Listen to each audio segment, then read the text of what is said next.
Next question علی بھائی، صحیح بخاری کی ایک حدیث میں آیا کہ حضرت آدم علیہ السلام کو اللہ تعالیٰ نے اپنی صورت پر پیدا کیا تھا، کیا اس کا مطلب یہ ہے کہ انسان اللہ تعالیٰ کا ہم شکل ہے؟ یہ مشکلات والی احادیث میں سے ایک حدیث ہے. یہ بخاری مسلم دونوں میں حدیث موجود ہے کہ خلق اللہ آدم علی صورتی، اللہ تعالیٰ نے آدم علیہ السلام کو اس صورت پر پیدا کیا. اب صورتی ہی جو ہے نا، ہی کی ضمیر اللہ کی طرف بھی جا سکتی ہے کہ اللہ کی صورت میں پیدا کیا، ہی کی ضمیر جو ہے وہ تھرڈ پرسن کے لیے بھی جا سکتی ہے. صحیح، ٹھیک ہے. اب اس میں یہ طے کرنا ہے یہ تھرڈ پرسن کی طرف اشارہ ہے یا اللہ تعالیٰ کی طرف اشارہ ہے. صحیح. اس حوالے سے ایک مسلم شریف میں حدیث ہے، اس کا کچھ حصہ بخاری میں بھی اور مشکات میں بھی آپ کو مل جائے گی حدیث، کہ نبی صلی اللہ علیہ وآلہ وسلم نے فرمایا جب کوئی شخص کسی کو مارے تو چہرے پر نہ مارے، کیونکہ اللہ تعالیٰ نے آدم علیہ السلام کو خلق اللہ آدم علی صورتی ہی، اس شخص کی صورت پہ پیدا کیا. صحیح.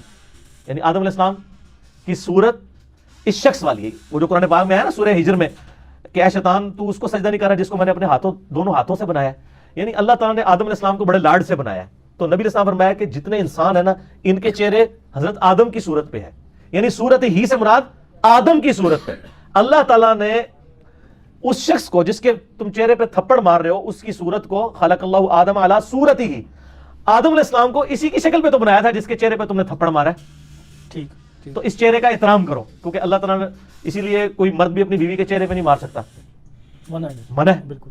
اور کوئی عورت بھی اپنے خاوند کے چہرے پہ نہ مارا کرے. ٹھیک ہے، نہیں مارنا چاہیے، چہرے پہ نہیں تھپڑ. کوئی ٹیچر بھی کسی اسٹوڈنٹ کو چہرے پہ نہ مارے، یہ منع ہے، بخاری مسلم دونوں میں. تو یا صورت ہی میں ہا کی جو ضمیر ہے وہ آدم علیہ السلام کی شکل پہ جو بنایا گیا انسان ہے نا اس رجل کی طرف جا رہی ہے. اور اس کے اوپر ایک دلیل زبردست موجود ہے. امام ابن خزیمہ المتوفا 311 ہجری، جو امام بخاری کے شاگرد ہیں، جن کی صحیح ابن خزیمہ بھی ہے، انہی کے شاگرد امام ابن حبان بھی ہیں. امام بخاری کے یہ سب سے لائق ترین شاگرد ہیں ابن خزیمہ رحمہ اللہ تعالی، المتوفا 311 ہجری. انہوں نے کتاب لکھی ہے کتاب التوحید، جس میں انہوں نے اللہ تعالیٰ کے اسماء و صفات کو ڈسکس کیا. اس میں انہوں نے اسپیشلی اس حدیث کو ڈسکس کیا ہے. اور انہوں نے لکھا ہے کہ یہ ہا کی ضمیر سے بعض لوگوں نے دھوکہ کھایا کہ اللہ تعالیٰ کا ہم شکل ہے آدم علیہ السلام، اصل میں یہ کانٹیکسٹ یہ تھا. ٹھیک ہو گیا. ویسے احادیث میں اللہ تعالیٰ کا چہرہ، اللہ تعالیٰ کی آنکھیں، قرآن پاک میں اللہ تعالیٰ کی پنڈلی، اللہ کے ہاتھ، ید اللہ فوق ایدیہم، یہ الفاظ ہیں نا، ان کے بارے میں اہل سنت کا یہ عقیدہ ہے لیس کمثلہ شیء، اللہ کے مثل کوئی شے نہیں ہے. ہم ان ساری چیزوں کو بغیر تعویل کے مانتے ہیں اور ان کا معنی اللہ کے سپرد کرتے ہیں. متشابہات ہیں، اللہ کو پتہ ہے. لیس کمثلہ شیء، جب اللہ کی مثل کوئی شے نہیں ہے ہم اس کی ریزیمبلنس کیسے بیان کر سکتے ہیں؟ اور یہی چیز میں اہل حدیث کو بھی کہتا ہوں استواء علی العرش کے معاملے میں بھی. آپ مجسمہ کی طرف نہ جائیں، آپ یہ اللہ کو تفویض کریں، عقیدہ رکھیں، بس سطحی عقیدہ. یار ہمارے پاس اتنا ڈیٹا ہی نہیں ہے کہ ہم خدا کو جج کر سکیں. کریٹر جو ہے وہ تو مخلوق کو جج کر سکتا ہے، مخلوق کی کیپیبلٹی ہے. یعنی اگر میں کہوں کہ میں اگر ایک ٹیپ ریکارڈر بناتا ہوں، کیا ٹیپ ریکارڈر مجھے جج کر سکتا ہے کہ میں کس لیول کے اوپر ہوں؟ نہیں. تو خدا نے جو مخلوق تخلیق کیا ہے اس مخلوق کا برین کیا اس کیپیبل ہے کہ خدا کی صفات کے اوپر بات کرنا؟ یہ تو میں ایسے ہی کہتا ہوں، یہ تو 11,000 وولٹ کو ہاتھ ڈالنا ہے. اسماء و صفات پہ صرف ایمان رکھیں. اللہ عرش پہ ہے جیسا کہ اس کی شان کے لائق ہے. الرحمن علی العرش استویٰ، اللہ ہمارے ساتھ ہے. وَهُوَ مَعَكُمْ أَيْنَمَا كَانُوا، جہاں گئے بھی وہ تمہارے ساتھ ہوتا ہے جیسا کہ اس کی شان کے لائق ہے. اللہ کے سپرد کریں، کسی آیت کا انکار نہ کریں. میرا اس پہ استواء علی العرش کے اوپر ایک اللہ کہاں ہے، ویئر از اللہ، آپ یوٹیوب پہ لکھیں تو میرے کلپ بھی کھل جائیں گے. یہاں پر بھی ان حدیثوں کو دیکھنا چاہیے. اور میں یہاں پہ تھوڑا عرض بھی کر دوں. دیکھیں غامدی صاحب سے آپ کو پتہ ہے مجھے بہت اختلاف بھی ہے، یہ مجھے کہنا پڑتا ہے کیونکہ کوئی پھر کہے گا جی وہ غامدیت لانچ کر رہا ہے. لیکن غامدی صاحب کی یہ بات درست ہے کہ احادیث کو درایت اور کانٹیکسٹ کی روشنی میں بھی دیکھنا چاہیے. صحیح. اب حیران کن بات ہے کہ بخاری مسلم میں یہ حدیثیں جو روایت ہوئی ہیں نا کانٹیکسٹ کے بغیر ہو گئی ہیں. صحیح. سوائے ایک حدیث کے جو میں نے بتائی ہے. ان حدیثوں سے تو وہی مطلب نکلنا ہے جو ایک عام آدمی لے گا کہ بھی انسان بھی اللہ کا ہم شکل ہے. اب بعض صحابہ کرام میں بھی ہر طرح کے لوگ تھے، پڑھے لکھے لوگ بھی تھے، یعنی درمیانے لوگ بھی تھے، چیزوں کو سمجھنے والے بھی تھے. بعض اوقات انہوں نے چند ایک الفاظ پکڑے ہیں اور ان کو روایت کر دیا آگے، وہ آگے مصیبت کھڑی ہوگی. میں آپ کو بخاری مسلم سے ایک مثال دوں، ضمن میرے ذہن میں ہے. بخاری مسلم میں ایک حدیث ہے، حضرت عمر سے زیادہ کوئی انٹیلیجنٹ بندہ تھا لیکن دیکھیں ان کو بھی کہاں پہ غلطی لگی ہے. حضرت عمر فاروق رضی اللہ عنہ کو جب زخم لگا نا تو بیمار ہو گئے، یعنی بالکل اب قریب المرگ تھے. مشکات میں بھی آتا ہے یہ حدیث آتی ہے. تو لوگ ان کے پاس رو رہے تھے کہ اب تو یہ نہیں بچیں گے. حضرت عمر نے کہا کہ تم رو مت، کیونکہ نبی علیہ السلام سے میں نے سنا ہے کہ میت کو اس پہ رونے والوں کی وجہ سے عذاب دیا جاتا ہے. صحیح. اچھا یہ حدیث اما عائشہ کے سامنے بیان کر دی کسی نے حضرت عمر کے حوالے سے, اور اس کو بیان کی تھی عبداللہ بن عمر نے رضی اللہ تعالیٰ عنہ علیہ السلام. اب عبداللہ بن عمر رضی اللہ تعالیٰ عنہ بھی بیٹھے ہوئے اما عائشہ کے پاس پردے میں, ٹھیک ہے, اور بات کس کی ہو رہی ہے؟ حضرت عمر کی. روایت کون کر رہا ہے؟ عبداللہ بن عمر. کس کے سامنے؟ اما عائشہ کے سامنے.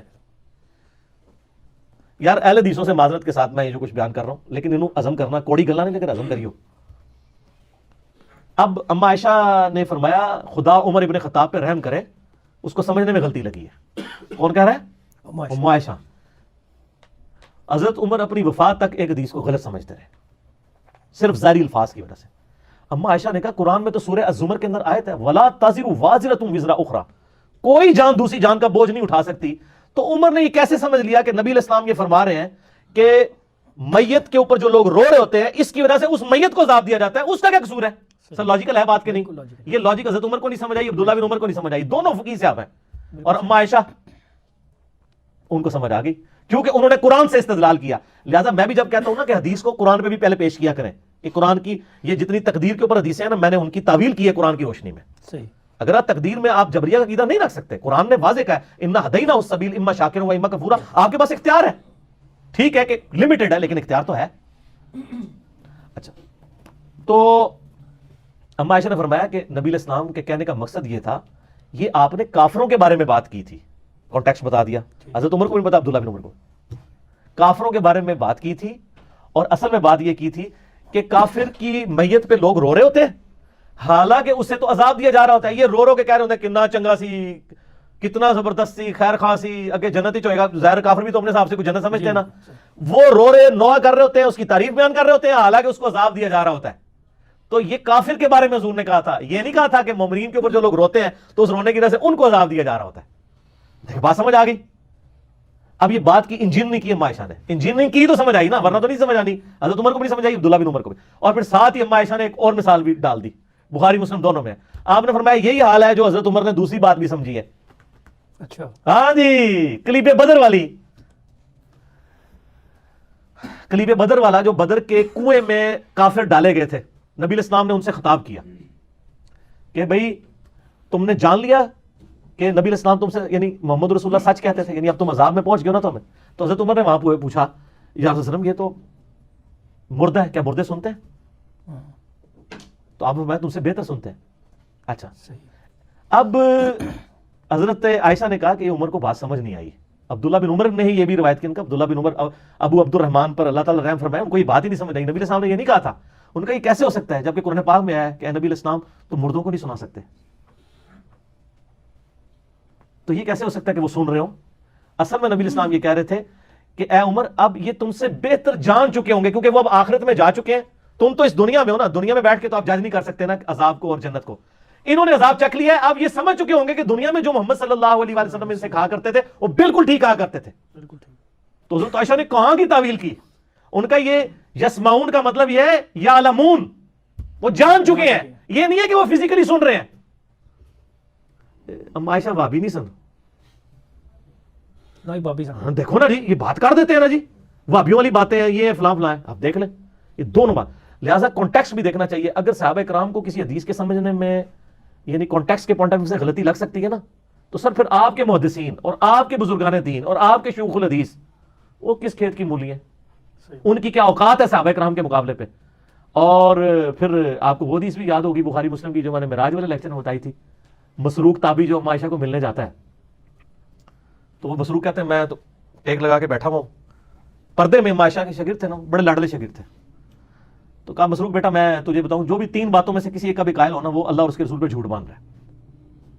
ان کا پہلی بات یہ ہے کہ جو شخص یہ کہتا ہے نا کہ محمد صلی اللہ علیہ وسلم نے اللہ کو دیکھا ہے وہ جھوٹ بول رہا ہے. مسروق کہتے ہیں میں ٹیک لگا کے بیٹھا ہوا, میں کہا اماں جی جذباتی نہ ہو, ٹھنڈے ہو, کیڑی گل کر رہے ہو, ذرا اس میں میرا کلپ بھی چڑھا ہوا ہے. انہوں نے کہا بالکل میں اس امت میں پہلی ہوں جس نے میں نے نبی علیہ السلام سے پوچھا تھا یہ قرآن میں جو ذکر آیا, تو نبی علیہ السلام کہتا ہے میں نے جبرائیل کو دیکھا.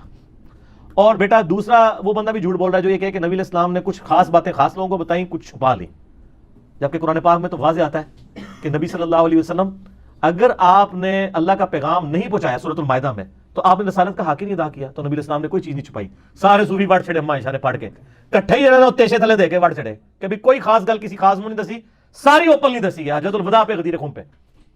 اور تیسرا فرمایا کہ جی جو شخص یہ کہنا کہ اللہ کے نبی غیب جانتے تھے اس نے بھی جھوٹ بولا. کیا تم قرآن نہیں پڑھتے ہو کہ 5 غیب کی کنجی ان کو اللہ کے علاوہ کوئی نہیں. اما عائشہ سے سیدھا قرآن تو شروع ہو گیا نا, قرآن دے ہوتے ہی سارے عقائد.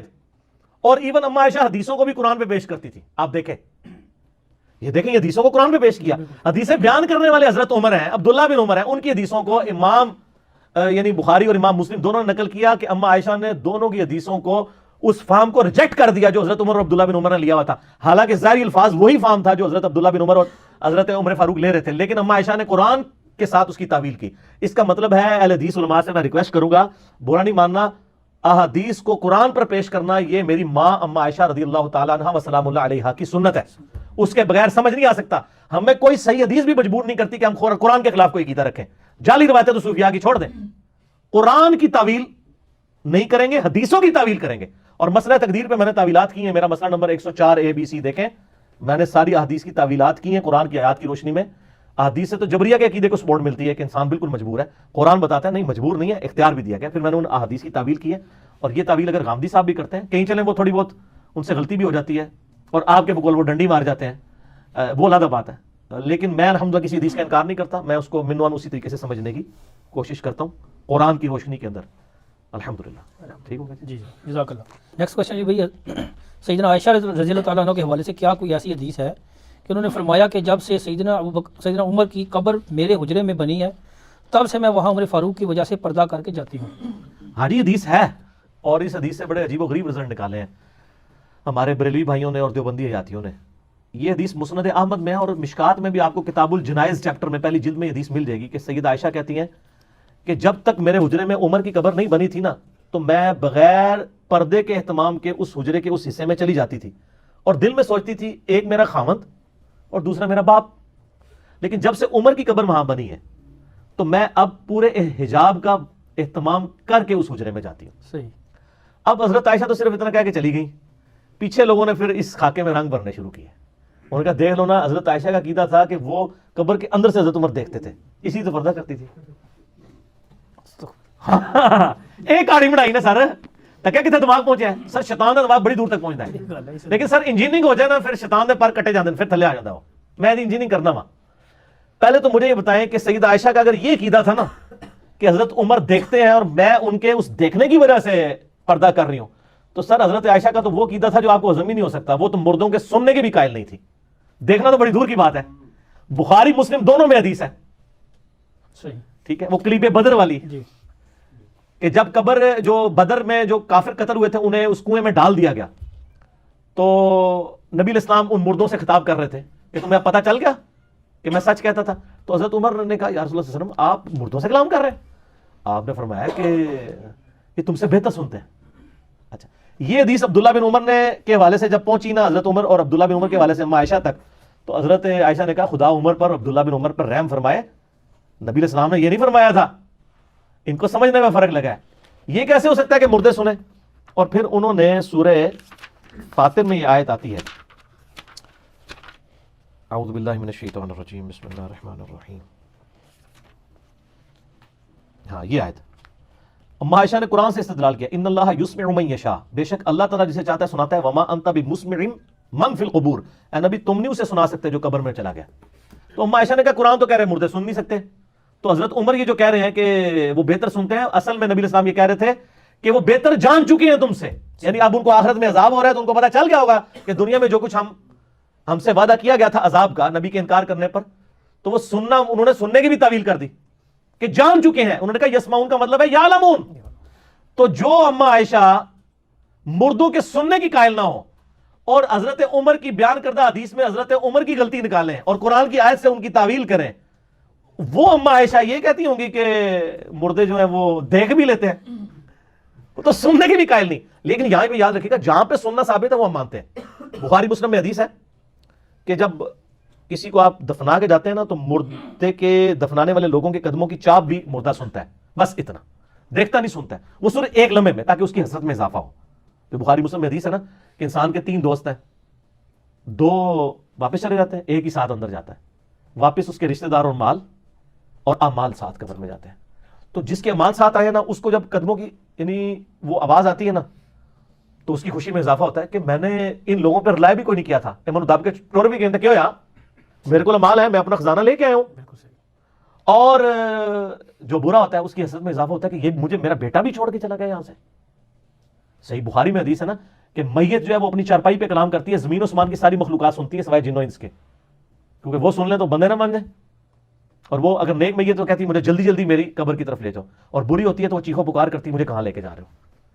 تو جہاں جہاں پہ میت کا کلام بولنا سننا ثابت ہے وہ تو ہم مانتے ہیں. مطلقاً میتیں نہیں سنتی، قطعاً نہیں سنتی. یہ تو اما عائشہ کا عقیدہ نہیں تھا.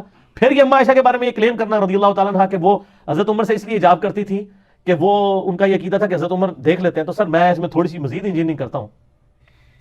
جو شخص 8-10 فٹ نیچے قبر سے باہر دیکھ سکتا ہے اس کے سامنے تو حجاب کرنے کا بھی کوئی فائدہ نہیں. کوئی فائدہ نہیں. سر جو دیوار کے پار دیکھ لے اس کے سامنے آپ کپڑے بھی پہن کے آ جائیں کوئی بالکل صحیح. تو وہ اتنے ملی میٹر کپڑے کو نہیں کراس کر سکتا جو اتنی موٹی دیوار کراس کر رہا ہے. اے انجینئرنگ ہے سر، اے مولویوں نہیں آتی، انجینئرنگ ہے. ٹھیک ہے نا. وہ بات کریں، یہ کہانی ہے وہ کرایا کریں جو لوگوں کو سمجھ آئے. اے فضول باتیں آپ کرتے ہیں. یہ کسی کا بھی عقیدہ نہیں تھا اس طریقے سے مطلقاً سننے والا. یہ یعنی صحابہ کرام کے بعد اس طرح کے عقیدے آئے. ہم اس عقیدے کو شرک نہیں کہتے، ہم یہ کہتے ہیں یہ خلاف سنت عقیدہ ہے. اہل سنت میں کچھ ائمہ کا بھی عقیدہ رہا ہے، خود امام ابن تیمیہ بھی اسی عقیدے کے قائل ہیں. اور یہی چیزیں جب میں نے ابن تیمیہ کی نکال کے اہل حدیثوں کے سامنے رکھی ہیں تو اہل حدیث بجائے امام ابن تیمیہ کو طلاق دیتے ہیں میرے خلاف ہو گئے. ٹھیک ہے بھائی کسی کی زنانی پیڑی نکلا ہے تو اپنی زنانی نو روئے. جو بندہ دس رہا ہے کہ تیری زنانی یہ کر دی ہے اس پہ تو نہیں غصہ کھانا چاہیے اگر وہ سچ بتا رہا ہے. تو انہوں نے بھی میرے ساتھ مخالفت شروع کر دی. بل ہم نے تو چونکہ سچائی بیان کرنی ہے چاہے کسی کو بھی بری لگے. کیوں؟ کیونکہ نام ہے وہابی، نام ہے بابی، میں ہوں مسلم علمی کتاب. علمی کتاب ہے. جزاکم اللہ خیر.